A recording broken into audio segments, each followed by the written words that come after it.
The UN Security Council unanimously approved tough new sanctions Saturday to punish North Korea for its escalating nuclear and missile programs, including a ban on coal and other exports worth over $1 billion, a huge bite in its total exports, valued at $3 billion last year. U.S. Ambassador Nikki Haley called the resolution the single largest economic sanctions package ever leveled against the North Korean regime and the most stringent set of sanctions on any country in a generation. But she warned that it is not enough and we should not fool ourselves into thinking we have solved the problem, not even close. The threat of an outlaw nuclearized North Korean dictatorship remains, and is rapidly growing more dangerous, Haley told council members after the vote. The U.S. drafted resolution, negotiated with North Korea's neighbor and ally China, is aimed at increasing economic pressure on Pyongyang to return to negotiations on its nuclear and missile programs, a point stressed by all 15 council members in speeches after the vote. President Donald Trump tweeted, "The United Nations Security Council just voted 150 to sanction North Korea. China and Russia voted with us. Very big financial impact." U.S. Secretary of State Rex Tillerson, in Manila for talks with regional counterparts, called it a good outcome.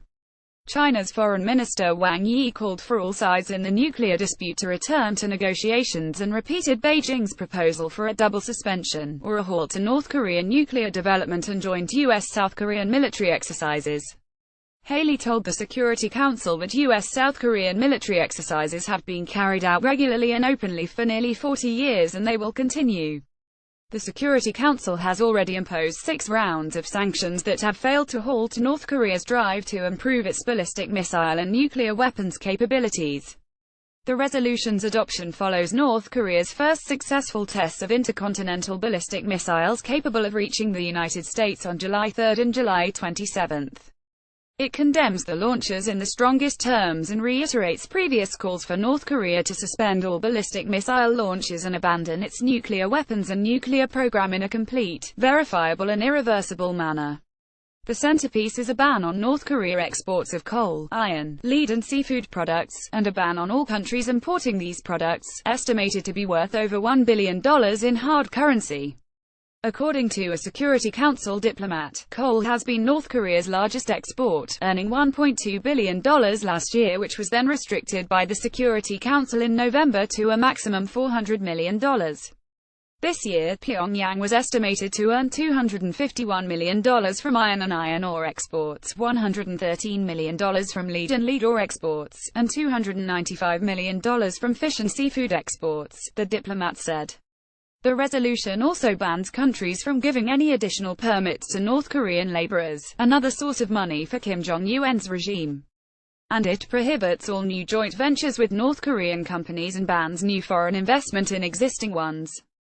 It adds 9 North Koreans, mainly officials or representatives of companies and banks, to the UN sanctions blacklist, banning their travel and freezing their assets.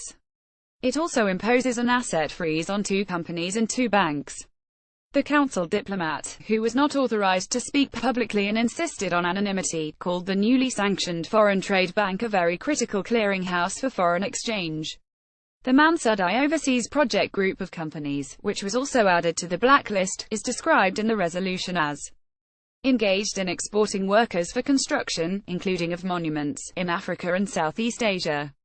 The resolution asks the Security Council committee monitoring sanctions against North Korea to ban the import of many more so-called dual-use items, which have commercial purposes but can also be used in conventional, biological, chemical and nuclear weapons. It also gives the committee a green light to designate specific vessels that are breaking sanctions from entering ports all over the world and to work with Interpol to enforce travel bans on North Koreans on the sanctions blacklist. The resolution expresses regret at North Korea's massive diversion of its scarce resources toward its development of nuclear weapons and a number of expensive ballistic missile programs, a point stressed by Haley. It notes UN findings that well over half the population lacks sufficient food and medical care, while a quarter suffers from chronic malnutrition. These sanctions will cut deep, and in doing so will give the North Korean leadership a taste of the deprivations they have chosen to inflict on the North Korean people, Haley said. Revenues aren't going toward feeding its people.